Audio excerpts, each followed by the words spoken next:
If the U.S. Constitution is the core document guaranteeing Americans' rights, what does that mean for students?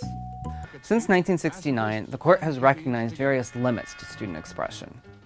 In a current free speech lawsuit in Fresno, a student sued after administrators told her that her MAGA hat ran afoul of the school's dress code, which permits only school logos. Free speech for students is limited in a way it's not outside of school. Living in America, we are all taught growing up that it is the land of the free. We are given rights known as basic human rights, First Amendment rights, but these can be taken away. For years, kids in school K through 12 have suffered through the harsh rules that forbid them from being able to express themselves. They are unable to exercise their rights of freedom of speech, freedom of religion, etc. In schools, there are certain topics that are seen as taboo, and this puts kids in a small bubble where they cannot express who they are while in the school. There are many ideas and regulations set into school systems, such as not being able to speak on certain topics, which goes against Americans' First Amendment rights, random searches, which goes against Americans' Fourth Amendment rights, and dress codes. This idea of students not having rights in school has become such a large issue that there are even Supreme Court cases on them. One Supreme Court case was Tinker versus Des Moines in 1969. It started with a 13-year-old girl named Mary Beth Tinker when she had a group of other students in December of 1965, and they decided to wear black armbands to school in protest of the war in Vietnam. The school found out about the protest and decided to put a ban on this activity. Later, Mary Beth went to school on December 16th and found out that she had been suspended.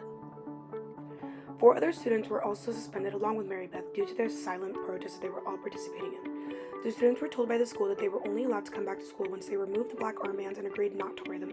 In order to continue protesting, they decided to wear black for the rest of the school year and then filed a lawsuit as they believed this punishment went against their First Amendment right. The students and their families went on to join a 4-year court battle that ended up creating a Supreme Court landmark case today known as Tinker versus Des Moines. According to ACLU.org, on February 24, 1969, the court ruled 7-2 that students do not shed the constitutional rights to freedom of speech or expression at the schoolhouse gate. The court finalized the decision and said the First Amendment applied to public schools and school officials could not censor student speech unless it disrupted the educational process. Because wearing a black armband was not disruptive, the court held that the First Amendment protected the right of students to wear them. Although this ruling seems to be the solution to the entire problem, the problem continues into modern day.